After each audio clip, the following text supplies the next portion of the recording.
Estelle Brosset, vous êtes donc directrice coordinatrice du CEJM, qui est le Centre d'Excellence Jean Monnet. Qu'est-ce que c'est que ce centre ? Alors, le Centre d'Excellence Jean Monnet est un centre qui a été labellisé comme tel par la Commission européenne il y a très peu de temps, puisqu'il a été labellisé comme tel en septembre 2016. Donc, il commence son existence pour, j'espère, quelques années, quelques longues années. C'est un label de qualité qui est attribué par la Commission européenne, ainsi qu'une subvention qui permet de soutenir des activités scientifiques, pédagogiques sur les questions européennes. Sont membres de ce CEJM, au-delà de la faculté de droit, Sciences Po Aix, et puis d'autres composantes de l'Université Aix-Marseille, comme la faculté des sciences humaines ou encore l'ESPE, l'École supérieure du professorat et de l'éducation.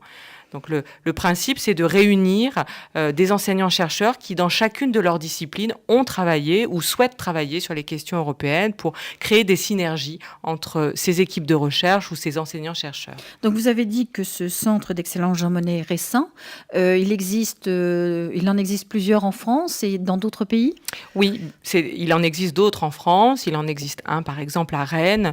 Il en existe un à Toulouse. Il en existe d'autres dans d'autres pays de l'Union européenne. Et c'est une manière pour la Commission européenne de soutenir l'enseignement et la recherche sur les questions européennes.